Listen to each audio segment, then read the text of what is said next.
pour faire le passage entre Yom HaZikaron et Yom HaAtzmaut. Donc, il y a une flamme, il y a du souvenir. Et qu'est-ce qui fait passer ce mouvement? C'est quand on va élever le drapeau, puisque le drapeau est en berne, on va élever le drapeau d'Israël, qui va mettre le coup d'envoi de la tfila de Yom HaAtzmaut et le coup d'envoi de la tfila. Ça veut dire c'est un moment très fort.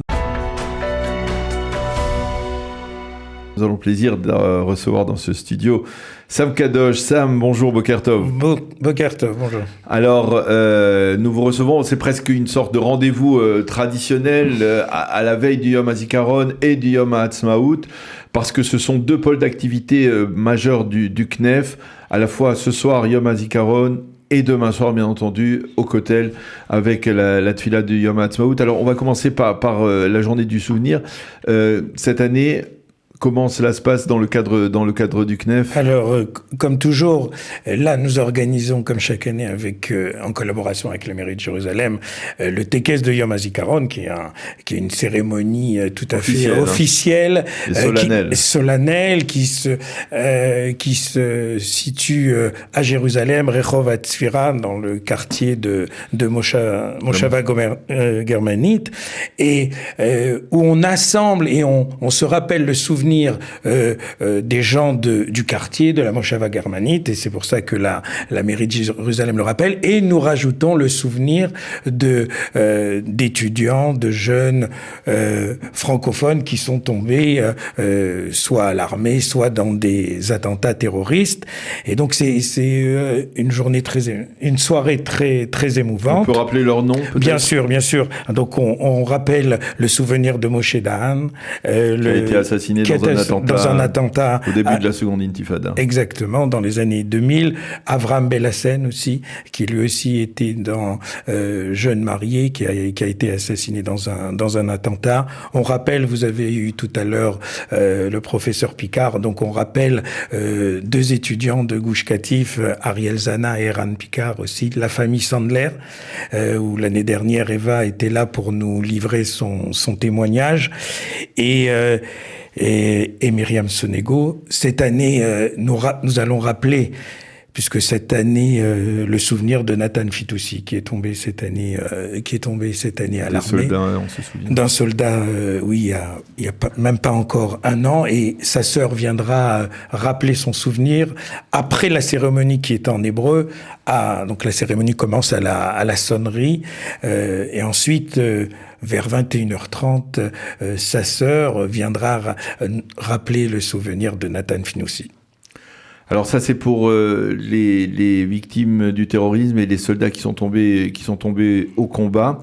Par exemple, est-ce que les jeunes, les étudiants se manifestent d'une manière ou d'une autre, par exemple durant la journée dans les cimetières militaires? Oui, alors encore une fois, d'abord dans les universités, il y a certaines cérémonies. Donc nous organisons à Jérusalem. Le lendemain, nous organisons aussi à Herzl, c'est-à-dire qu'il y aura une présence, une visite guidée. Je sais que le programme aussi de Eli Kling sera présent à Herzl avec des explications du Rav Fison. Donc nous aussi, nous envoyons un groupe, et dans les différents campus, que ce soit à Tel Aviv, à Bar-Ilan, au Technion, il y a des cérémonies qui sont faites sur les différents campus et qui permettent aux jeunes, puisque encore une fois, c'est pas tout à fait évident de ressentir ça. C'est-à-dire, on encourage vivement à tous les jeunes de participer à ces événements, ne serait-ce que pour sentir toute l'atmosphère,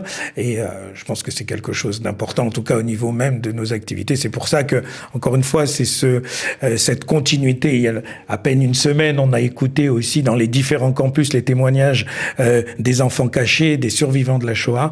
Et donc je pense que c'est la responsabilité du CNEF de faire connaître aux nouvelles générations l'histoire d'Israël. Alors, la transition, elle est jamais facile, on le disait tout à l'heure avec le professeur Eli Picard, mais elle va se faire effectivement, et elle va se faire au Kotel Amaravi de manière tout à fait solennelle, comme c'est le cas. Alors vous allez me dire peut-être c'est la 20e. Oui, plus de 25 ans. Plus de 25 ans. que vous organisez cette fila au Kotel Amaravi, au mur occidental, et avec cette transition. Cette transition, et c'est marquant, on le voit. C'est marquant, et qu'est-ce qui marque la transition au Kotel? Je crois que c'est quelque chose peut-être encore plus cette année qui est extraordinaire. C'est, vous savez, ce soir, il y aura donc une cérémonie au Kotel, la cérémonie officielle, et le lendemain, donc, juste pour faire le passage entre Yom HaZikaron et Yom HaAtzmaut, donc il y a une flamme, il y a du souvenir.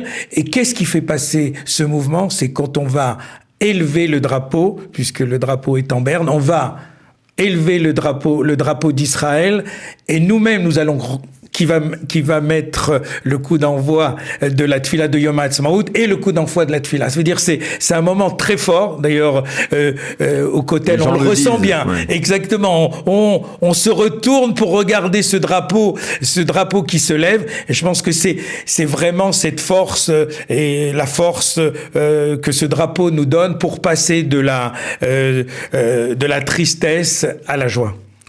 Voilà, effectivement. Et donc, alors, qui est parmi les organisateurs, on va dire, c'est le CNEF, bien entendu, qui a l'initiative de cette prière, mais il y a toujours ces communautés francophones. Bien sûr, il y a toujours, mais je dirais que bien sûr que l'historique, c'est toujours bien de le soulever, de le rappeler. Saracol, il y a 25 ans, le Kotel était vide puisqu'on cherchait un endroit où prier, mais le Kotel était vide, alors que souvent, quand on a envie de fêter quelque chose, que ça soit pendant les fêtes, à Sukkot, pendant les Slichot, pendant Pessah, on va au Kotel pour prier ensemble, et le seul jour, jusqu'à encore pratiquement 25 ans, était vide. Donc, c'est parti d'une initiative des jeunes du CNEF qui a été reprise, et c'était tout à leur honneur, des communautés du Rav Cherki, du Rav Ben Ishai et du docteur Belaïch qui sont sortis de leur communauté, ce qui n'était pas évident, et qui sont venus au Kotel. Ensuite, c'est l'histoire. On va dire, maintenant c'est l'histoire. C'est un événement vraiment israélien. Ça veut dire, on peut dire qu'il y a un des événements, encore une fois, à côté de ce qui se passe au Mont Herzl avec la grande cérémonie. C'est le deuxième événement qui rassemble. On peut le voir, je pense, dans les photos qui vont défiler, qui est vraiment un événement qui est tout à fait israélien. On a j'ai même, moi, cette année, contacté les mouvements de jeunesse comme Ezra, le Bnei Akiva, pour donner encore une fois, toujours dans ce message, que les jeunes participent à tout ça. Donc on aura sûrement encore plus de participants.